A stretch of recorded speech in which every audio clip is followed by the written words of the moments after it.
E aí, hoje a gente vai fundo numa história que está conquistando corações por aí, Rivais Divinos, da Rebecca Ross. Vamos desvendar essa trama onde a guerra afasta as pessoas, a ambição cria competidores, mas uma magia inexplicável acaba unindo quem menos se espera.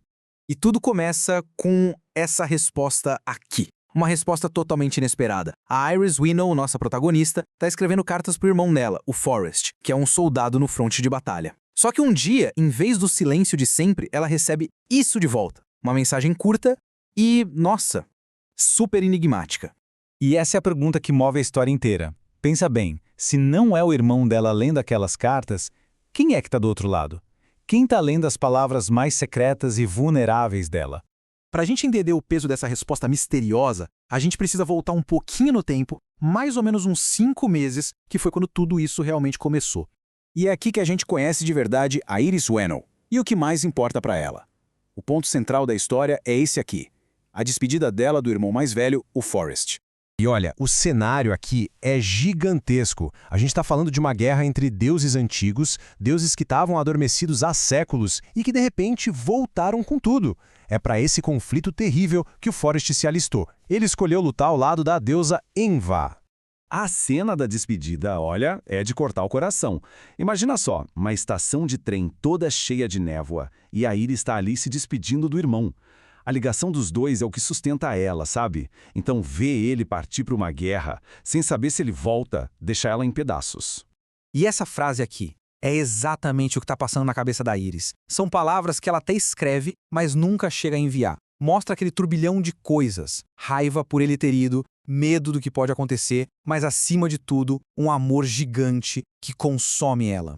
Agora a gente volta para o presente da Iris. A vida continua, né? Ela arranja um emprego no jornal Gazeta de Off e é lá que ela vai encontrar um novo tipo de competição, na forma de um rival que é, ao mesmo tempo, brilhante e muito, mas muito irritante. E esse é o cara, Roman Kitt. Ele é o completo oposto da Iris. Veio de família rica, estudou em colégio de elite.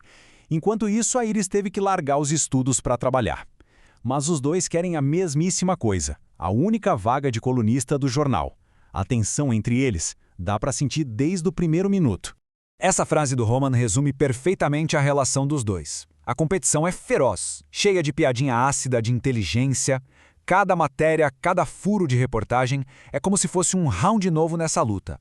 Mas o que deixa essa rivalidade tão boa é que ela é mais complexa do que parece. A Iris, mesmo detestando admitir, descobre que o Roman escreve muito bem. Tipo, extraordinariamente bem. E isso não diminui a raiva dela, não. Pelo contrário, só dá mais vontade de ser melhor que ele. Bom, e é nesse ponto que a história dá uma virada fantástica. Literalmente. A saudade que a Iris sente do irmão e a necessidade de se conectar com ele vão dar início a algo mágico e totalmente inesperado com as cartas dela.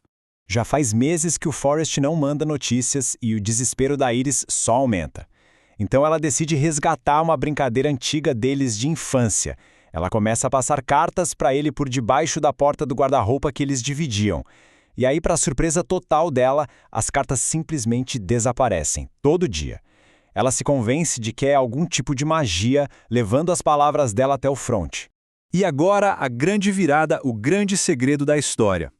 Vamos ver tudo isso pela perspectiva da pessoa que realmente está recebendo as cartas da Iris. Pois é, as cartas não estão chegando no Forrest. Por alguma maluquice do destino ou da magia, elas estão aparecendo magicamente no quarto do maior rival dela, o Roman Kitt.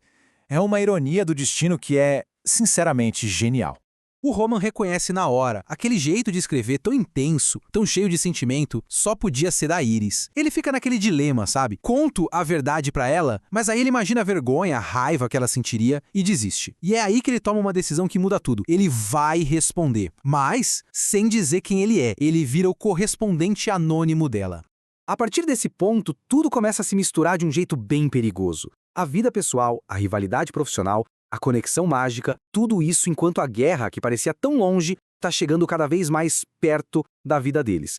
E então surge uma oportunidade, mas de onde eles menos esperavam.